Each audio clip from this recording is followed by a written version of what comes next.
Assalamualaikum warahmatullahi wabarakatuh. Jumpa lagi bersama channel Sinautek, channel pendidikan agama Islam. Kali ini kita akan membahas materi pendidikan agama Islam untuk kelas 11, bab yang ke-10 tentang hidup berkah dengan ekonomi Islam. Pengertian ekonomi Islam. Ekonomi Islam dalam bahasa Arab disebut dengan istilah al-muamalah al-madiyah, yaitu aturan-aturan tentang pergaulan dan perhubungan manusia mengenai hidupnya. Ekonomi Islam memiliki sifat dasar sebagai ekonomi Rabbani dan insani. Rabbani karena syarat dengan arahan dari nilai-nilai ilahiyah, sedangkan insani karena sistem ekonominya dilaksanakan dan ditunjukkan untuk kemakmuran manusia. Prinsip-prinsip ekonomi Islam. Menurut Muhammad Syafi'i Antonio, prinsip-prinsip dalam ekonomi Islam adalah yang pertama, pemilik mutlak segala sesuatu yang ada di muka bumi adalah Allah Subhanahu wa Ta'ala. Kemudian prinsip yang kedua, status harta yang dimiliki manusia ini terbagi menjadi 3. Yang pertama, harta sebagai amanah dari Allah. Kemudian harta sebagai identitas sosial bagi pemiliknya. Yang ketiga, harta sebagai ujian keimanan. Adapun prinsip yang ketiga yaitu kepemilikan harta dapat dilakukan melalui usaha yang halal. Prinsip yang keempat, dilarang mencari harta yang dapat melupakan kematian.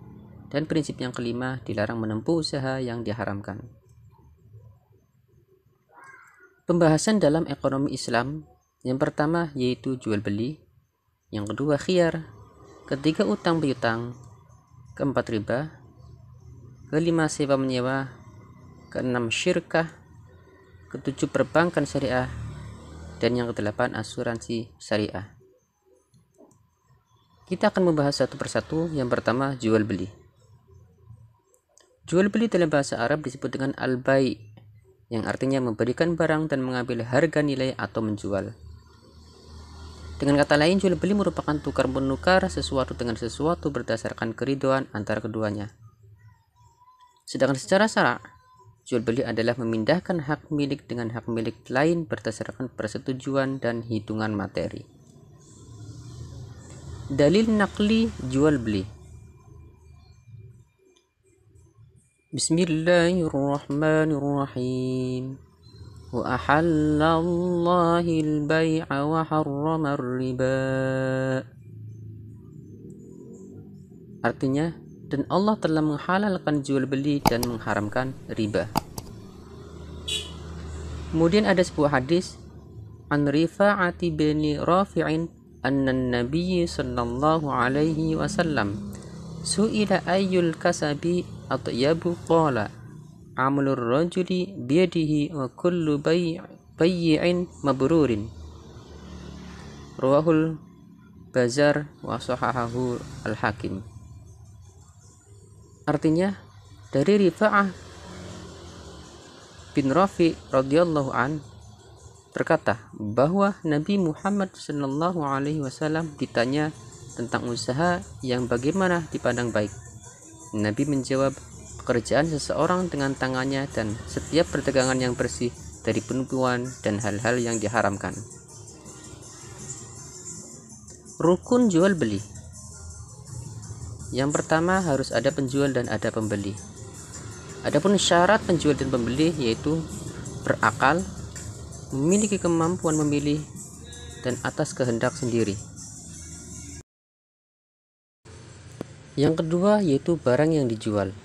Syaratnya suci, dalam hal ini halal dan baik, kemudian bermanfaat, milik orang yang melakukan akad, mampu diserahkan oleh pelaku, mengetahui status barang, dan barangnya dapat diterima oleh pihak yang melakukan akad. Rukun yang ketiga yaitu alat tukar atau uang, dan rukun yang keempat yaitu ijab qabul atau akad. Pembahasan yang kedua yaitu khiyar. Khiyar adalah boleh memilih antara dua, meneruskan akad jual beli atau mengurungkan atau menarik kembali, tidak jadi jual beli. Maksud dari khiyar agar kedua belah pihak yang menjual dan yang membeli dapat memikirkan kemaslahatan masing-masing lebih jauh. Selain itu, supaya tidak ada penyesalan di kemudian hari lantaran merasa tertipu. Dalam jual beli juga terdapat istilah tanajusi atau konspirasi menipu pembeli. Tanajus ini menambah nilai atau harga barang melalui orang lain yang sudah ditatar atau dilatih sebelumnya. Maksudnya agar harga barang menjadi naik atau mahal. Jenis-jenis khiyar. Khiyar yang pertama yaitu khiyar majlis. Khiyar majlis adalah pembeli dan penjual boleh memilih antara dua perkara selama keduanya masih tetap berada di dalam tempat jual beli. Yang kedua yaitu khiyar syarat. Khiyar syarat adalah khiyar dijadikan syarat sewaktu akad oleh keduanya atau salah seorang. Dan yang ketiga khiyar aibi atau cacat. Khiyar aibi adalah pembeli boleh mengembalikan barang yang dibelinya apabila pada barang tersebut terdapat suatu cacat yang mengurangi kualitasnya. Pembahasan yang ketiga yaitu utang piutang. Utang piutang adalah memberikan sesuatu kepada seseorang dengan perjanjian. Dia akan membayar yang sama dengan itu. Misalnya A utang uang kepada B sebesar 500.000. Maka A harus mengembalikan uang tersebut kepada B dengan waktu yang telah disepakati. Adapun dasar hukum dari utang piutang adalah Bismillahirrahmanirrahim. وَتَعَاوَنُوا عَلَى الْبِرِّ وَالتَّقْوَى وَلَا تَعَاوَنُوا عَلَى الْإِثْمِ وَالْعُدْوَانِ وَاتَّقُوا اللَّهَ إِنَّ اللَّهَ شَدِيدُ الْعِقَابِ. Shadaqallahul Azim. Artinya, dan tolong-menolonglah kamu dalam mengerjakan kebajikan dan takwa, dan jangan tolong-menolong dalam berbuat dosa dan permusuhan. Bertakwalah kepada Allah, sungguh Allah sangat berat siksanya. Quran Surat Al-Ma'idah ayat 2. Rukun utang piutang. Yang pertama, yang berhutang dan yang berpiutang. Rukun yang kedua, ada barang yang diutangkan. Dan rukun yang ketiga yaitu lafad atau akad. Apabila memberi kelebihan dari utang dan kelebihan itu memang kemauan yang berhutang serta tidak ada perjanjian sebelumnya, maka kelebihan itu boleh atau halal bagi yang mengutangkannya dan menjadikan kebajikan untuk orang yang membayar utang. Pembahasan yang selanjutnya yaitu riba. Istilah riba berasal dari bahasa Arab yaitu ziyadah, artinya tambahan. Sedangkan secara istilah, riba adalah akad yang terjadi dengan penukaran tertentu, tidak diketahui sama atau tidaknya menurut aturan syara atau terlambat menerimanya. Dalil larangan riba. Bismillahirrahmanirrahim. Ya ayyuhalladzina amanu la ta'kulur riba ad'afan mudha'afah. Wattaqullaha la'allakum tuflihun. Shadaqallahul Azim. Artinya, wahai orang-orang yang beriman, janganlah kamu memakan riba dengan berlipat ganda dan bertakwalah kepada Allah agar kamu beruntung. Macam-macam riba. Yang pertama, riba fadli, yaitu menukarkan dua barang yang sejenis dengan tidak sama. Contoh, 2 gram emas ditukar dengan 2,5 gram emas, atau 1 kambing besar ditukar dengan 1 kambing kecil. Yang kedua, riba qardi, utang dengan syarat ada keuntungan bagi yang memberi utang. Contoh, A pinjam 100.000 kepada B, kemudian saat A mengembalikan sebesar 120.000 kepada B. Yang ketiga, riba nasi'ah, yaitu tambahan yang disyaratkan dari dua orang yang mengutangi sebagai imbalan atas penundaan utangnya. Misal, A meminjam 100.000 kepada B dengan waktu 1 bulan. Setelah jatuh tempo, si B belum dapat mengembalikan, maka si B harus mengembalikan 150.000. Riba yang keempat yaitu riba yad. Riba dengan sebab berpisah dari tempat akad jual beli sebelum serah terima. Misalnya, seorang membeli 1 ton kacang hijau, setelah dibayar si penjual langsung pergi. sedangkan kacang hijaunya belum ditimbang apakah pas atau kurang. Dampak negatif riba.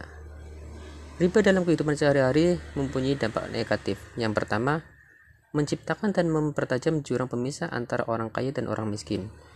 Yang kedua, memutuskan tali persaudaraan terhadap sesama muslim karena menghilangkan rasa tolong-menolong. Ketiga, menimbulkan sifat rakus dan tamak yang mengakibatkan orang tidak mampu bertambah berat bebannya.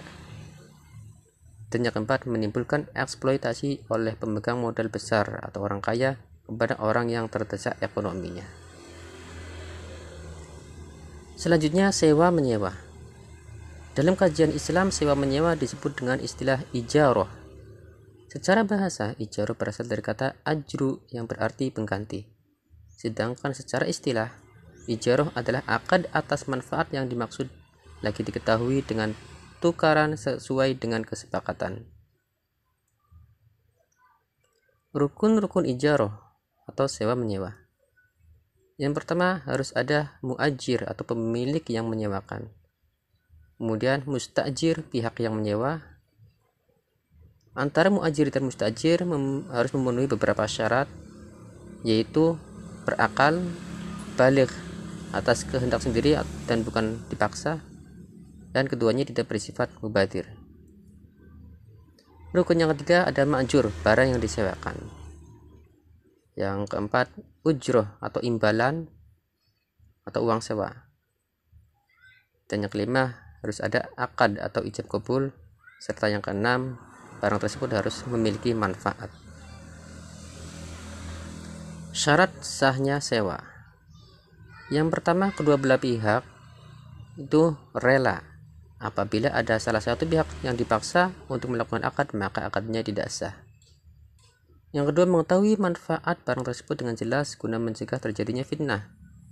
Ketiga, barang yang menjadi objek akad dapat diserah terimakan pada saat akad. Keempat, barang dapat diserah terimakan termasuk manfaat yang dapat digunakan penyewa. Dan yang kelima, manfaat barang tersebut status hukumnya mubah, bukan termasuk barang yang diharamkan. Untuk materi ekonomi Islam ini akan berlanjut pada video bagian yang kedua selanjutnya. Mudah-mudahan bermanfaat. Untuk update materi selanjutnya, jangan lupa like, share, komen, dan subscribe. Terima kasih. Wassalamualaikum warahmatullahi wabarakatuh.